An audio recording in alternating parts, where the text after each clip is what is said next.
Bloomberg Audio Studios. Podcasts, radio, news.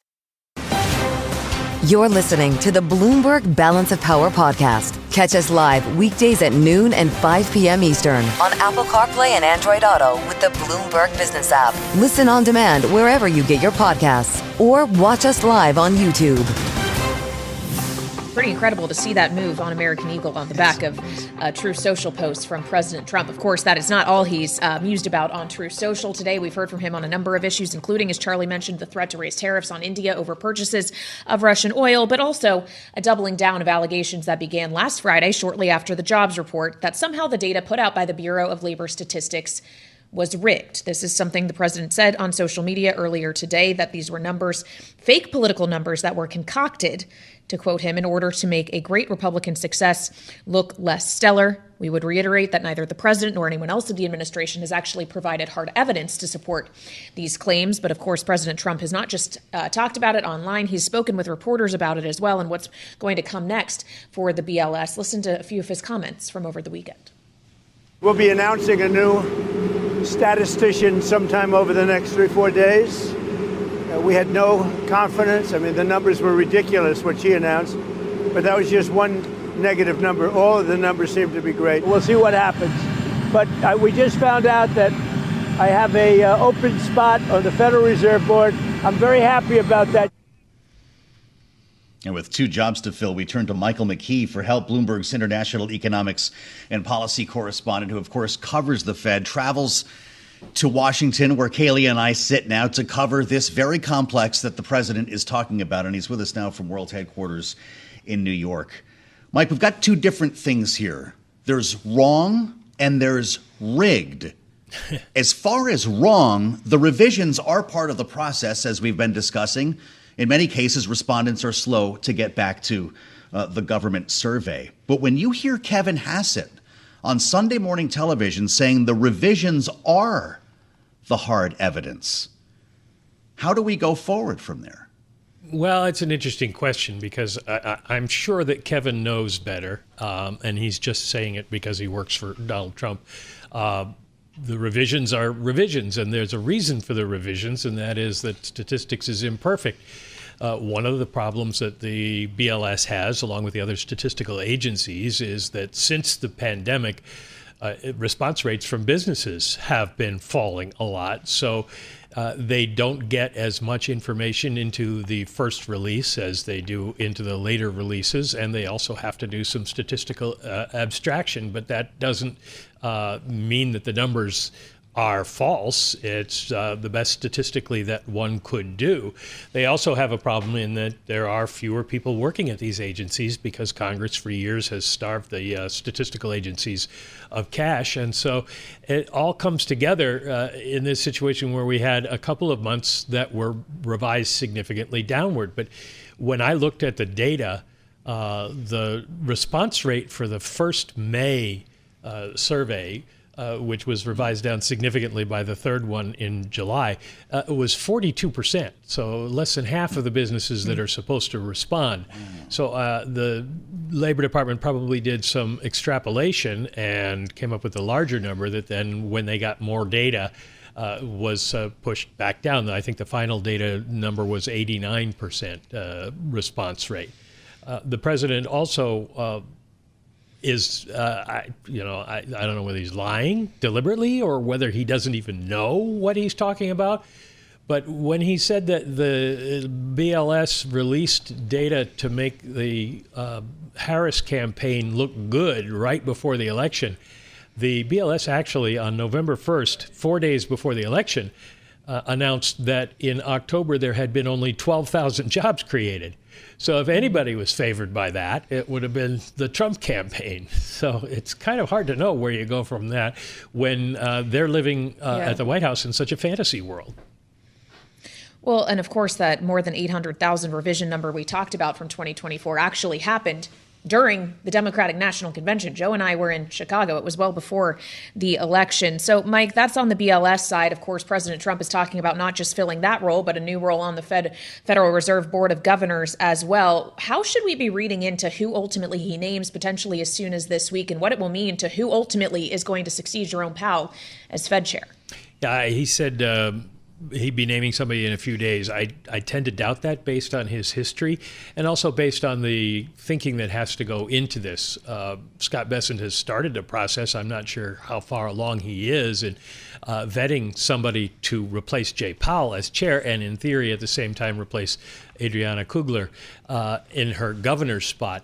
And the Kugler vacancy may be the only one that the president gets because Jay Powell, in theory, could stay on as governor until 2028. His term as chair is over in 2026, but he could stay on as governor even if he were not chair. So if there's no opening, he can't appoint anyone else, which sets up a kind of a musical chairs game. Does he want to put in somebody to Kugler's seat who's going to be seen as the chair in waiting and create that shadow chair situation that we have talked about? The markets would probably assume whoever is chosen would be that. Or does he put somebody in and then say, I'll decide later who's going to be chair? Even if Powell stays around, I'll pick somebody like, I could pick somebody like Chris Waller or Mickey Bowman or this person I'm just naming now and set up, as somebody put it today, an apprentice-like situation where you have three people for 6 months competing with each other to not be fired. So it is kind of an unusual situation that will be interesting to watch, and it might be a little painful for the markets. All right, Michael McKee, Bloomberg International Economics and Policy Correspondent, here with us on Balance of Power. Thank you so much. And we want to add the voice now as we consider both of these vacancies that will have to be filled. Of a member of the House Financial Services Committee, also chair of the House Administration Committee, Republican Congressman Brian Style of Wisconsin is back with us on Bloomberg TV and radio. Congressman, welcome back to the show. It's good to have you. If we could just begin with the Bureau of Labor Statistics chief being fired over the jobs data. Have you, as a member of the Financial Services Committee, seen evidence to support the president's claims? And in the absence of that evidence, do you think this firing was justified? I don't have evidence of those claims, but I do believe that the president has a right to make sure that he has a man or woman in that position that he has full faith and confidence in. The job market has been very difficult to analyze at a period of time as the gig economy has dramatically ticked up, as we have seen a shift in jobs as it relates to foreign-born or natural-born citizens. And so making sure that the president has someone in that position that he has full faith and confidence in is his prerogative. Do you think that when he goes to fill the vacancy on the Fed board here following Governor Kugler's resignation on Friday, Congressman, that person, in fact, will be the Fed chair, the new Fed chair in waiting? I don't have information one way or the other, but I do think it's important to recognize that the decisions made by the Federal Reserve are not made by any one individual. Often we see the Federal Reserve Board act with unanimity, but that may or may not be the case. And so we may see more divisions and votes. And I don't think that's an inherently bad thing for the Federal Reserve. And so it's a group of people. The key is that they are making these decisions based on the data in front of them, not based on any other ulterior motive. Mm-hmm. Well, so when the president suggests that the person he wants to chair the Fed ultimately, and very well the person he'd like to select is the governor that replaces Kugler, that he wants them to have a low interest rate bias, Congressman, do you see that as a problem if lower interest rates may or may not be justified by the data? Well, again, what we want is these decisions made by the Fed based on the data in front of them. Again, having disagreement or different points of view brought to the Federal Reserve Board, I don't think is an inherently negative thing. And the Federal Reserve has been criticized for decades by different administrations. President Trump just doing it more publicly than maybe President Nixon, where we found out later when the tapes were revealed. And so putting pressure on the Fed is nothing new. I think what we're seeing is just it play out in a little bit more of a public manner. Although the Federal Reserve is independent of the executive, that does not mean it's immune to criticism from the administration. Congressman, we had a look at the town hall meeting that you held last week that got pretty chippy. There were a number of folks who were booing, and we've been talking about the potential for some confrontational town halls this August recess following the passage of the president's big, beautiful bill and, of course, the rescissions package that followed. I just want to give our listeners and viewers a taste of what you ran into the other night. Let's watch and listen. Tell me the dire circumstances that triggered his tariff wars. Thank you. Very good.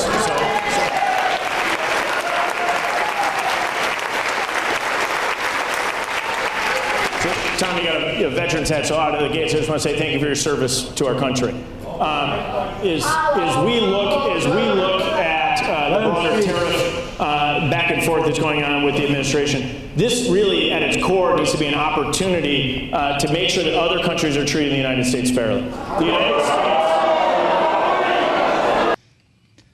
So a big round of booing there, and as we read in the local media, Congressman, protesters actually walked to your home with a cardboard coffin to represent the people they say would die from cuts to Medicaid. I'm just curious what your thoughts are coming out of a session like that and how you respond to these constituents. I've done dozens and dozens of town halls across Wisconsin over the years.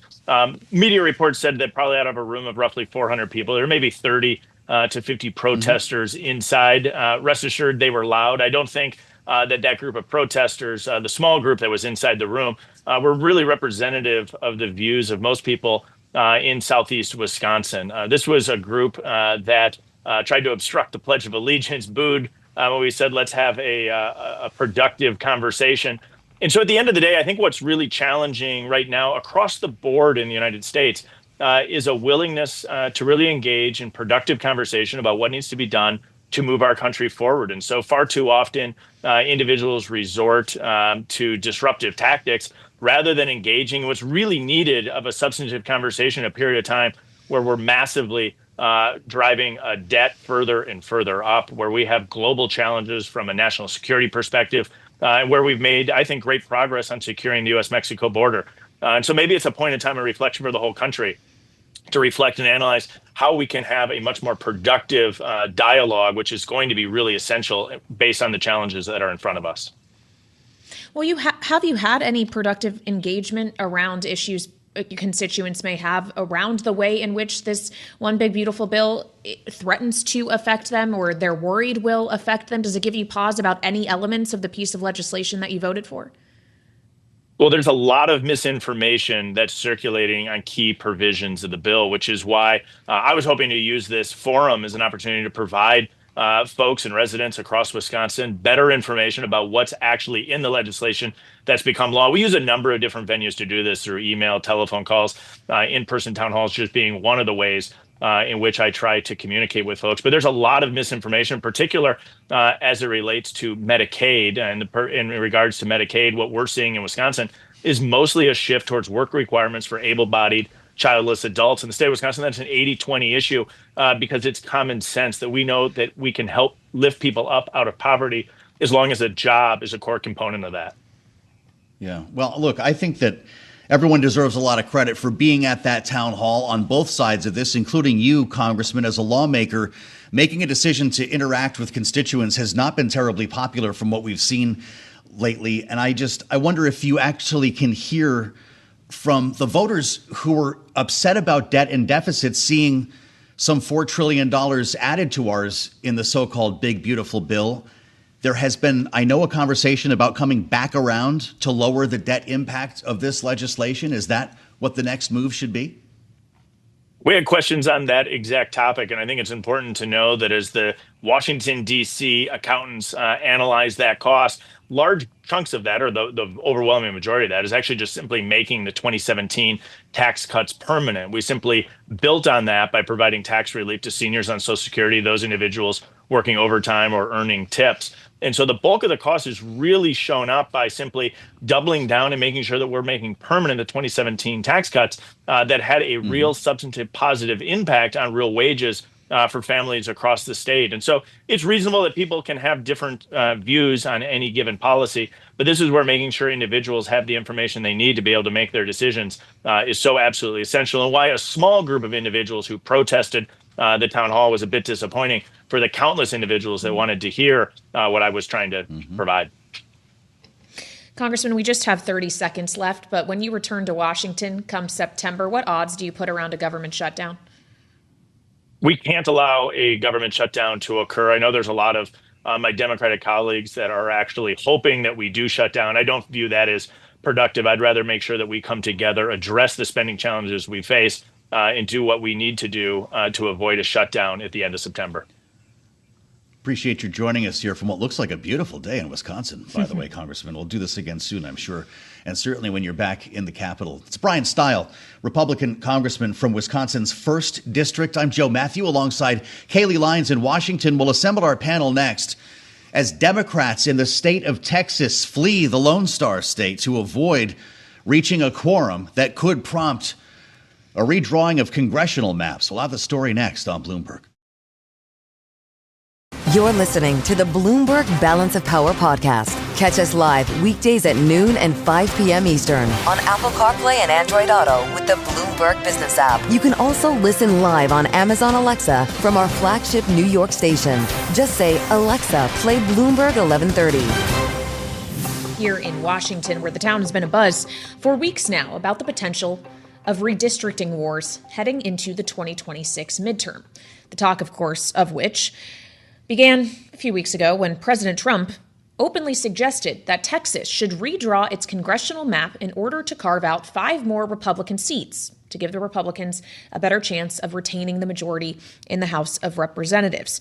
Texas, of course, began a special legislative session a few weeks ago to undertake that effort, as well as others, including the relief for the devastating floods that hit the state last month. But to take forward action on any of them, you need a quorum. 2/3 of the Texas legislature needs to actually be present in order to vote on these matters, redistricting included. And Democratic lawmakers in the state have decided not to provide that quorum as they attempt to block this Republican effort on gerrymandering, have fled to blue states like New York or even Illinois to outside of Chicago, including a Texas legislature member, James Tallarico, who we spoke with on this program 1 week ago today when we asked him about this possibility. And this is what he told us. We've had to figure out how to use every tool in our toolbox, whether that's the rules, whether it's our platforms, or whether it is denying quorum. That's obviously a dramatic step, and it's one that shouldn't be taken lightly. My Democratic colleagues and I are willing to do whatever it takes to stop this power grab and to protect the democratic process here in Texas and around the country, because if President Trump succeeds with this power grab in Texas, I worry that he will do the same thing in every red state across the country. That was 1 week ago here on Balance of Power. Fast forward to today, and James Tallarico is now one of 57 Democrats who's chosen to leave the state, preventing Republicans from, I should say, reaching a quorum, and therefore at least temporarily blocking this redrawing from happening. We want to get into this with Julie Fine, Bloomberg's Texas bureau chief, who has been very busy on this story now for a couple of weeks, and with us from Dallas. Julie, it's an interesting move here, but it can only go so far, right? Governor Greg Abbott can call as many special sessions as he wants. So is the effort here to simply publicize what's happening? Well, I think the effort here is to draw attention to it, certainly. However, they are working very hard to make sure that this doesn't happen very soon. I mean, when you look at the redistricting bill, this is the first bill that has come up for the House to vote on. I think that infuriated many, knowing that it would be put on the clock so that they would have to stay there because you leave and you have flooding on as well. So obviously this is a choice that they decided to make, and they know that Republicans will discuss that. This, Joe, you've discussed this before, is temporary because at the end of the day, when you talk about the tools in the toolbox, one of them is not the majority. And that's what you really need to get something through here so they can stay out. They'll draw attention to it, certainly. But I think what they're also trying to do is make sure that other states that can redistrict pay attention to what's happening. Mm-hmm. Well, Julie, when we talk about tools in the toolbox, what about the tools available to opponents of what Democrats are doing here, like for Governor Abbott or the Attorney General Ken Paxton, who has floated the idea of arresting these lawmakers who have left the state? What real consequence could these individuals face? Well, that certainly depends, and that would explain why they are in Illinois, that is a Democratic state, and you heard Governor Pritzker at the news conference say last night he will do everything he can to protect them. The question is when they go back to Texas. So clearly they understand that this is a risk that they are taking, but certainly the Attorney General has made it very clear that he thinks that they can be arrested. Governor Abbott now threatening their seats, talking about vacating them. So in the next few days, I think you're going to really see what direction this is headed in. This session lasts 2 more weeks.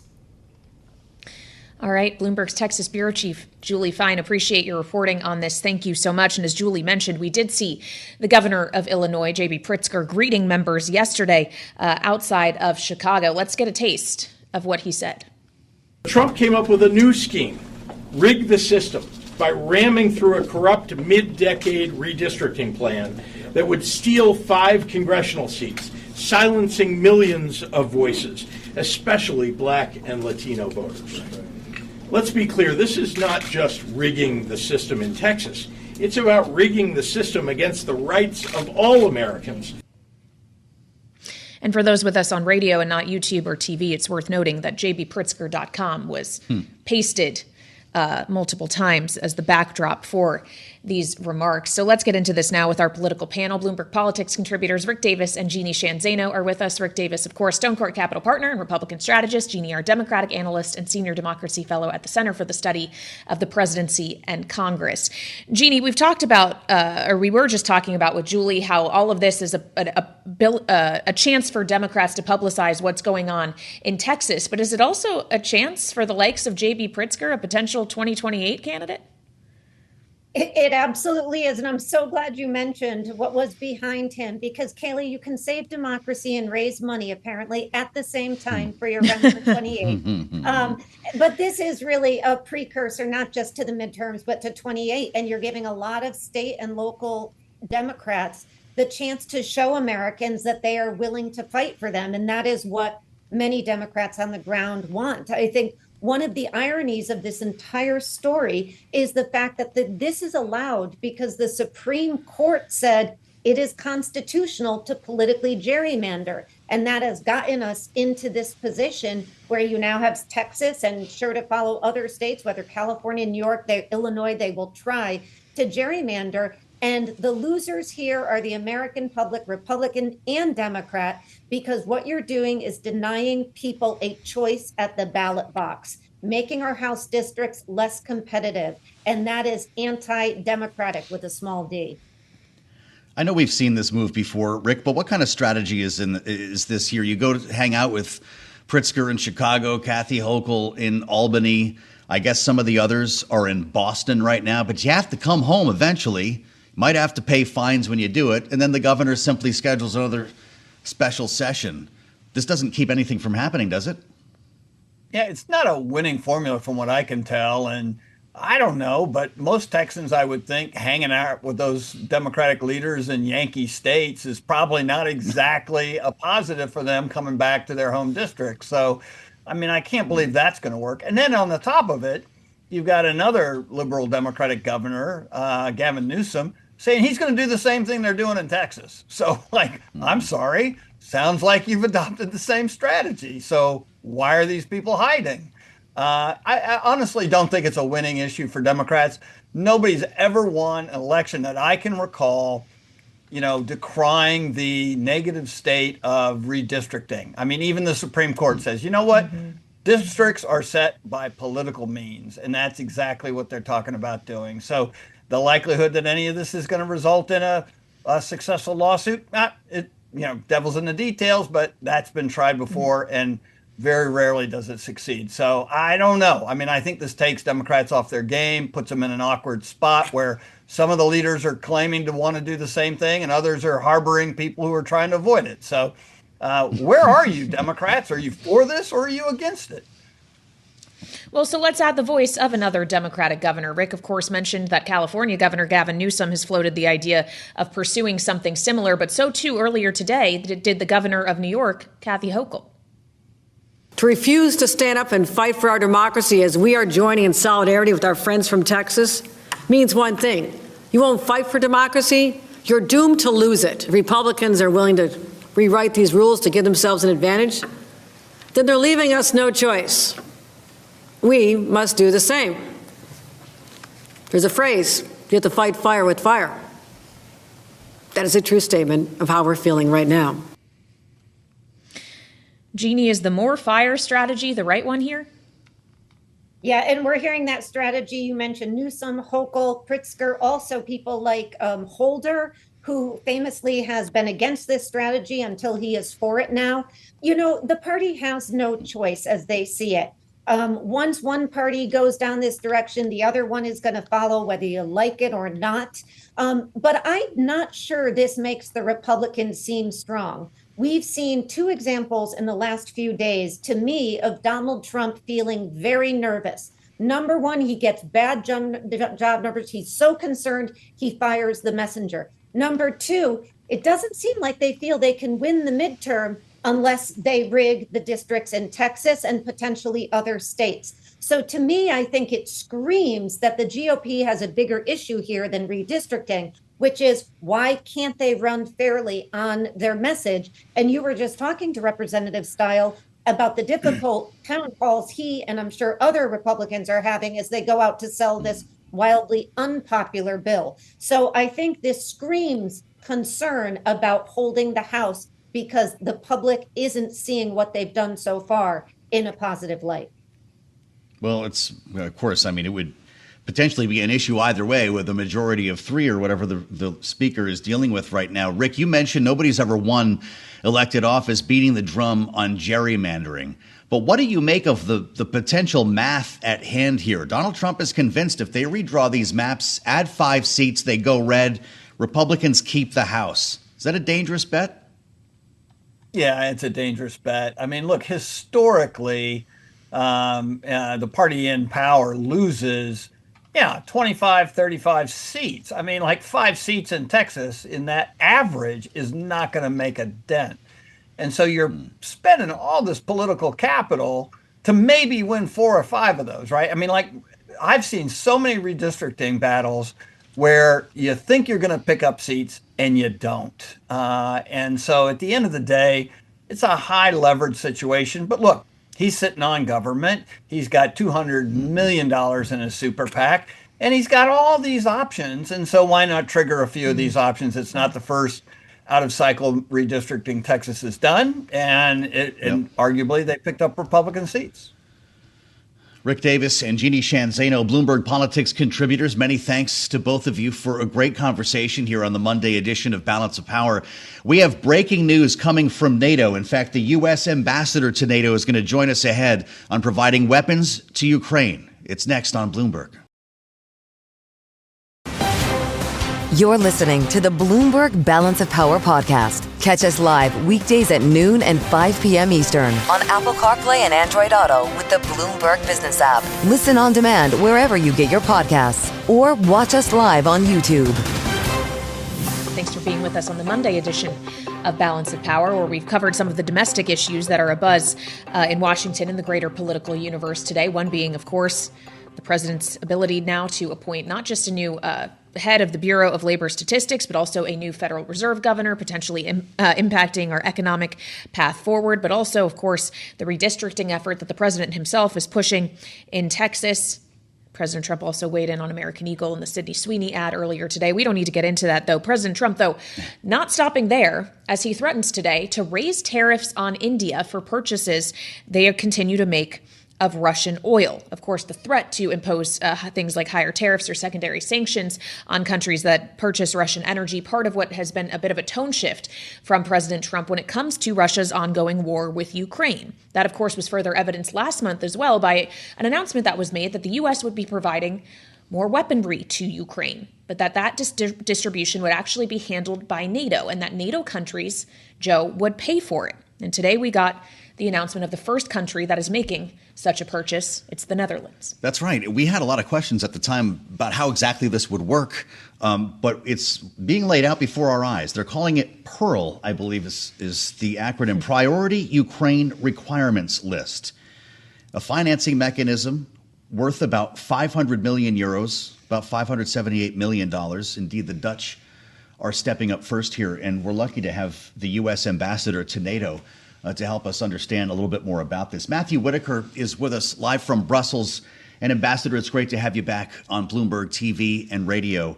There was a reference here to Patriot missiles. Will these be essentially defensive weapons in this first tranche for Ukraine? Yeah, well, it's good to be with you. This is obviously exciting news, something we've been working on since the announcement last month in the Oval Office, where I was there with President Trump and Secretary General Rutte, and the announcement of $578 million worth of American weapons and munitions sold to the Netherlands and then provided to Ukraine is a big step forward. And this is probably the first announcement of many that are going to be following on. But, I think should expect that, weapons and munitions obviously are defensive, especially when you're talking about Patriot missile and radar and those types of things. But you can also, see that most expectedly there will be things like artillery shells and bullets and ammunition. And how quickly will all of that, Ambassador, be in the hands of Ukraine now that this purchase has been announced?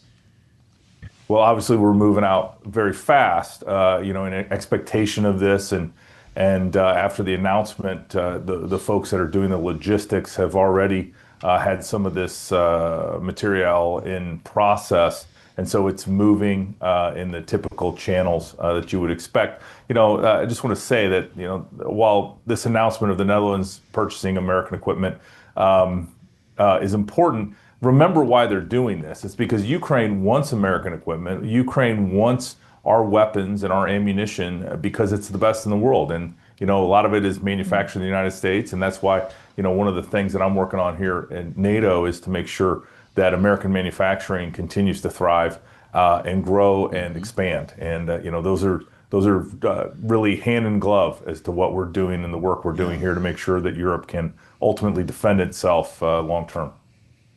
Well, let's talk more about that, because there was a concern about our own stockpiles here, which is why at one point, at least that was the justification by the Pentagon for halting temporarily weapons shipments to Ukraine, because we were getting down to concerning levels. At this point here, if we're in fact providing more weaponry to Ukraine, realizing that others are paying for it, is there a limit to what we can send?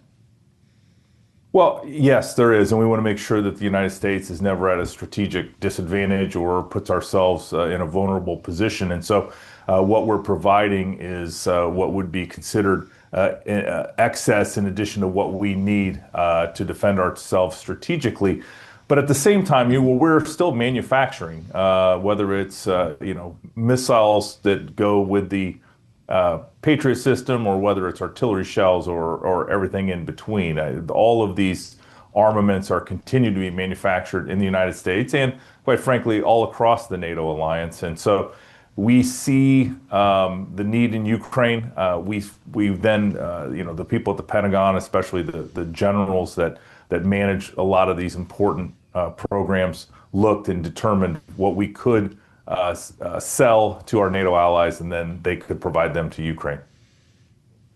As you see it, Ambassador, when we consider the situation in Ukraine and a war that Russia has signaled no desire to stop at this time, despite the president's consistent push for a ceasefire, are sanctions needed to supplement this further weaponry, even secondary sanctions perhaps, which the president has suggested could go into place as soon as the end of this week with the 10-day deadline he announced last week? Yeah, well, President Trump's been clear that this war needs to end, that the death and carnage and slaughter we're seeing on the battlefield every single day, where thousands of soldiers are dying, and, of course, the attacks into some cities inside Ukraine as well, where civilians are ending up being casualties. It needs to end. There's no resolution on the battlefield. A diplomatic solution is the only way. And President Trump is creating the environment that Russia will come to the table and negotiate a ceasefire, because that's what's necessary to end the killing. And I think secondary sanctions and tariffs against those that are paying for this war, like China, India, and Brazil, by buying the oil that Russia is producing, is an obvious next step to try to bring this war to an end. And we'll see. President Trump said just the other day that Russia is very good at avoiding sanctions and evading these things. But I think this is going to really hit them where it counts, and that is in their main revenue source, which is the sale of oil to these countries. And so President Trump, is playing this card, if Russia can't negotiate a ceasefire. But at the same time, Russia just needs to end this war. They're not going to win it on the battlefield. They're making marginal, if any, gains. And they've really been struggling because of the situation on the front line. And so we just need to end this war. And I think these sanctions are the next step. But again, President Trump's going to continue to work on creating the environment that's necessary to bring Russia to the table and to get a ceasefire. Is there anything, when we consider the weapon shipments that we will not send to Ukraine, Ambassador? I remember the big debates that were had over the shipping of F-16s, providing M1 Abrams tanks, ATACMS missiles, and so forth. If somebody else is placing the order and doing the buying, do we care what they get? Well, obviously, I'd say the rule number one is the United States will not make ourselves strategically vulnerable in any way. So we're not going to, cut too deep or give amounts or sell amounts that are going to put us at a strategic disadvantage. But we're going to make sure that Ukraine has everything they need to defend themselves. They have, like the way the U.S. Air defense systems especially have performed as they're every night attacked by drones and missiles and all the things that Russia is sending their way. And so, they obviously want more of those systems because they know they work and they know that they're very successful in eliminating those threats. But at the same time, they need to be able to defend themselves on the front line where they're encountering the Russians and the waves of poorly trained Russian soldiers that are being paid a significant amount of money in expectation that most likely they're going to die. It's really a sad situation on the front line, and we just need to end it. President Trump sees that for what it is, and let's just hope that as we take steps into August here, we can get this war to a ceasefire. Ambassador, just quickly before we let you go, President Trump announced on Friday that he would be deploying 2 nuclear subs into an appropriate region in order to counteract what he saw as escalatory rhetoric coming from Russia. Can you confirm whether or not those subs actually have been deployed? And do NATO allies worry about that kind of escalatory move? No, I'm not going to confirm our strategic movement of any submarines. Obviously, that's one of the many systems we have available that make us very strong as a country and provide the necessary strategic ambiguity that we can move things around. And submarines obviously are very important to what's in our arsenal. But, there's no reason for me to talk about any of those things right now. Had to ask it. Matthew Whitaker, thank you so much. U.S. Ambassador to NATO. It's great to have you with us, sir, and appreciate the update here on weapons for Ukraine as we add the voice of Michelle Jamrisco, Bloomberg's White House national security editor, with us back at the table in Washington. Michelle, it's great to see you. We just kind of covered the bases with the ambassador here, but this is a pretty significant update. Having had so many questions about the way this program would work or whether it would work at all, what does it tell us that the Netherlands are first, and are there any limits to this program? Well, that remains to be seen as so many developments in this space. I think you heard from the ambassador that it's such a sense of urgency right now. They're underscoring in terms of trying to end the war, and you see all these kind of crosshairs getting involved in this, from the trade tariffs as well, and we were talking about India earlier, and also the urgency of resources, and of course, notwithstanding the ambassador and others' hesitance to give away too much in terms of the strategy and military details. We do know that they're trying to figure out how to move these assets and to maintain support for Ukraine while also not escalating, as Kailey mentioned. Well, on India, the threat of higher tariffs of an amount that he did not specify, is that likely to change India's behavior, Michelle? Are they signaling they're going to stop purchasing Russian oil? I think we're seeing the very high bar that successive U.S. presidents have dealt with in trying to persuade India on a moralistic line in terms of purchases. I can remember even 2 years ago now when we were having this conversation with Indian energy minister at the time about the Russian oil purchases and the U.S.'s disdain for it, and he had something to say about how it wasn't altruism, it's not philanthropy. They're making making these purchases for their domestic population, the most populous nation in the world, on the basis of pragmatism, and they're just not going to budge right now on that. Well, that's important because the president says they don't care how many people in Ukraine are being killed by the Russian war machine. First of all, remarkable to hear him use the phrase Russian war machine. I'm not sure we would have heard that even weeks ago.